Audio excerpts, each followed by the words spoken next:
Баршаңызға сәлем достар, сіздермен бірге ерекше тағамдар әлемі.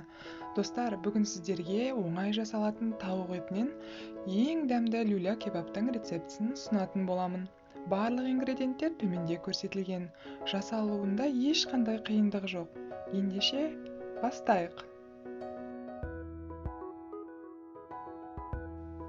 Сонымен ингредиенттерімізді дайындап алайық. 6 тіс сарымсаққа 1 кусок нанды салып, блендерден өткізіп, майдалап алғаныңыз дұрыс. Содан кейін шпажканы пісіру барысында күйіп кетпес үшін осылайша екі жағын ауыстырып, суға салып алуымыз қажет болады.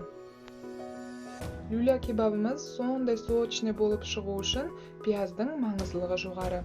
Осылайша 2 дана пиязды ұсақтап турап, сәл тұз сеуіп, қолдың көмегімен қысып шырынын шығарып, содан кейін тауық етінің фаршына салып араластыратын боламыз. Содан кейін сарымсақты қоспамызды саламыз. Және де татуыңызға қарай қара, қызыл бұрышты және тұзыңызды қосып, дәмдеуіштермен араластырсаңыз болады.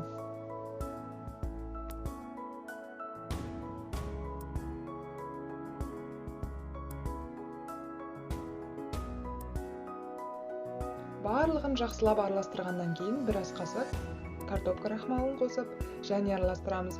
Бұл шпажкаге осы люля кебаптарымызды жапсыру кезінде өз формасын сақтауға көмектеседі.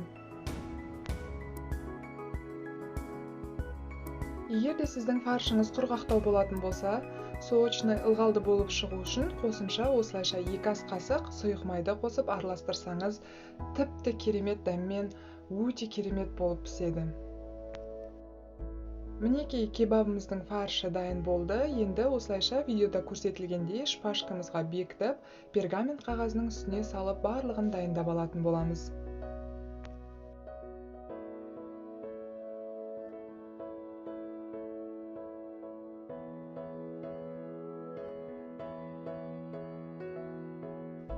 Көріп отырғаныңыздай достар, барлығын дайындап алдым. Енді алдын ала 220 градусқа қызып тұрған пешке бар болғаны 15-20 минуттың ішінде пісіріп алатын боламыз.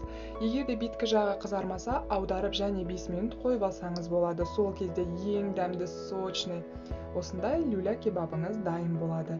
Кешкі асқа жақындарыңызды қуанту үшін таптырмас ас болып, тағам болып табылады. Сіз де жасап көріңіз. Видеоны соңына дейін көргеніңізге алғысымды айтамын.